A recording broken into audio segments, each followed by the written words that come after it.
So I've been on TikTok a lot, reading kind of like the reactions and reviews for this like Lotto Brokey song, and a lot of the reactions are, basically just being upset with Lotto because people feel like she's kind of like targeting her supporters almost with the lines, because typically the people that follow her may not be financially substantial, where you know a lot of the stuff that she refers to in the song may apply to her listeners. um Here's my take. I think that is a valid point to make, but I also think that if you're going to be upset about that, then you probably shouldn't listen to rap at all. Every rapper like flaunts their money. I think in the Brokey song, and I haven't heard it in its entirety, but just from what people are saying, the line where she said that you only go out of town for your birthday really triggered the girlies, because that was very specific. And I feel like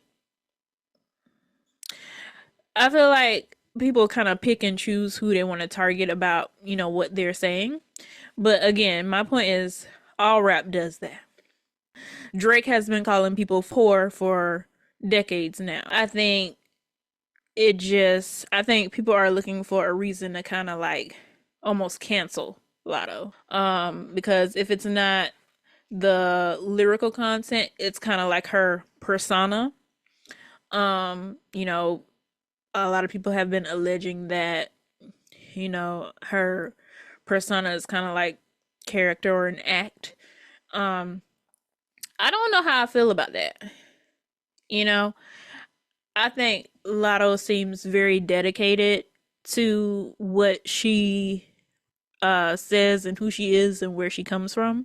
A lot of that is, her content.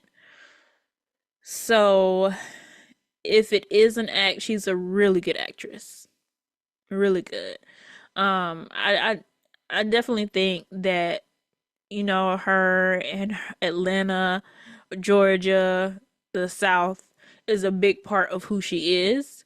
But I feel like if people have a problem with that, people are in control of who we elevate. The public is in control of that. So find people, I want everyone to have success. I feel like Lotto is a talented and skilled rapper. I feel like she deserves, I feel like she works hard at what she does. She's still very young. So she has a lot of room to grow. My hope is that if she elevates to more levels, then this isn't just disregarded, because a lot of times people who present as Lotto, who can like kind of go from urban to mainstream, if they still refer to it as that way, a lot of times when people cross over, they forget where they come from. And I feel like she is a artist who is eligible to do that with her look. um so I just hope that, and that's the only way to tell, like, to be honest, once people reach a certain level of success, what they do with it and how they represent themselves.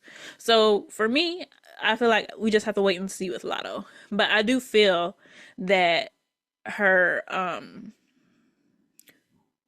her dedication to like the South and where she's from, I do feel that is genuine, because it's just so much. Um but yeah, back to people being upset with it. I feel like then find someone who is on the come up, and who is, you don't have to question about that. Because typically, when people are on the come up, they're just kind of raw and their authentic self. It's not until people get a bit of notoriety that they start to like shift and say, hey, I need to do this to maintain or elevate, or let me cater to these people, da da da da. So just, we have a lot of artists that rap artists that, are skilled, that maybe can elevate more. I feel like Flo Milli is one of those artists, very talented, very skilled, but it seems that, like the masses don't really recognize her. So I would like to see her shine more, or well deserved. Um, but that in all arenas. Like a lot of times people first category artists, but then in media as well, a lot of people got upset about Bobby Altoff and how black artists, black men were like going to her versus black media. And my thing is, if you feel that way, and why not, share people who are working in media. They may not have a lot of following, but they're trying to do something authentic. They have a true passion for what they're doing. And maybe like share their stuff so people can find out about them, so people can show them love too. I mean, it is kind of unfortunate that black women have such a hard time trying to break through in media, especially like independent, similar to the way Bobby is. But because she reached out and someone responded to her, she elevated. So if you see someone, if you're an artist, or if you're a influencer, or if you're a I don't know, just have some type of platform. If someone's reaching out to you about, collaborating with you, maybe give that person a shot. You know, all I know it's kind of hard to like trust people and know what, to expect from someone, but you can have a conversation with the person, if they show true interest, and, just give that person a shot. One of our, as black people, growing our community, and, not giving it to someone who is that could be potentially manipulating the culture, right? So, because if a person is not black, or if a person can kind of like tread the lines, passing, it's always that question of, what the intentions are, kind of. Especially if they seem to be like manipulative. So if you find black people, then there's no question of manipulation because they're already black. Like they're gonna be experiencing the same struggles, same obstacles, you know, that type of thing. So the take here is, if you we have the power, the listener, the consumer, even the person online, just by sharing someone's content. You never know who may see that content. You never know who may, like what you're doing. Some people watch you and they don't kind of like say anything. They just kind of like see, wait. I've heard someone tell someone this actually. Like it was a girl, she was doing an interview and she was interviewing the man, and she was like, "Oh, well, I've been a fan of yours for a really long time, and you know, I want you to follow me," or something like that. And then the guy was like, "Oh, I've been watching. I've been watching from a distance though." And like for him to say that, like that lady had no idea that that person was kind of like paying attention to her.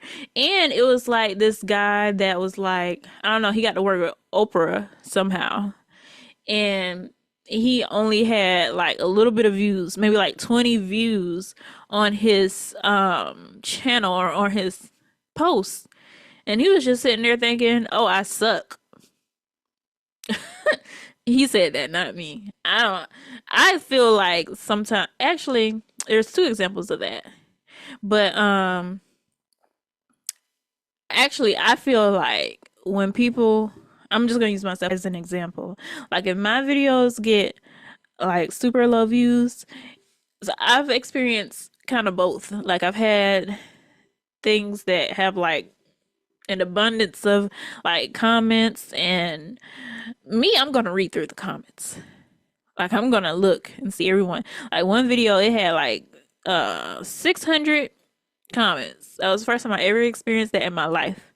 And I went through and I read every single one. Now, granted, if that started happening more on a regular basis, then I probably won't do that. But that was exciting to see. And going from like half the time no comments to like that, it just goes to show you like people just have to find out, about you. But they're not going to find out about you if you don't make no content. And then another thing that someone said was like, oh, well, people didn't know much about me, but when they found me, they had like a whole like kind of like catalog to go through. And I like that because like what if the first video you make goes viral?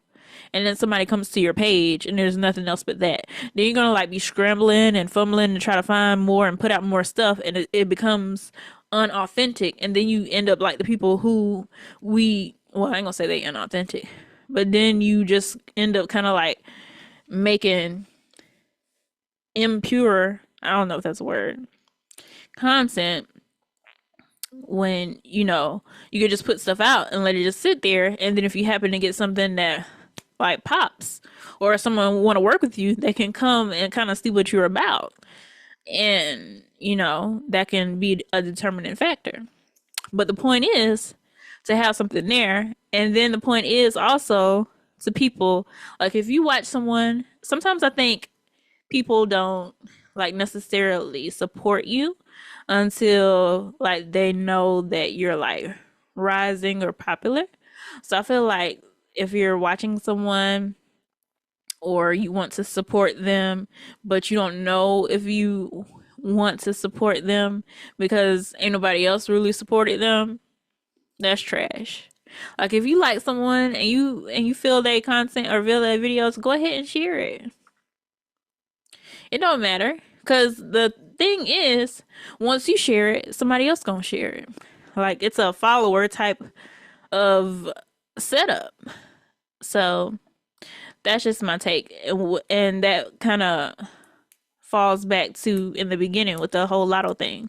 Like if you watch Lotto and you're not feeling it, there are 1,000 of girl rappers. Majority of them look and sound the same. But if you find that person that you feeling and ain't nobody talking about them, oh, I ain't gonna share their stuff. They ain't hot yet. That's ridiculous. You're a part of the problem. I feel like you shouldn't down like this Lotto. Lotto's not doing nothing that no other rapper hadn't done. So if you're not feeling it, just find someone that you feel and support them. Hey, ain't nobody talking about so and so, but she got next. That's what they like to say. Ain't nobody did an interview with this content creator yet, but you should. Wait, let me stop right there. Let me kind of like I mentioned like, people collaborating with people that like already kind of got a platform because they're like hot or it. But I do want to take the chance to acknowledge the fact that I feel like people I have been very um fortunate to kind of like be able to interview people on my channel. They supported me in doing that, and I also think too gradual growth is better. I'm a fan of gradual growth because like sometimes in my head I'll be like I really want to interview so and so, but I know I probably would be like super nervous.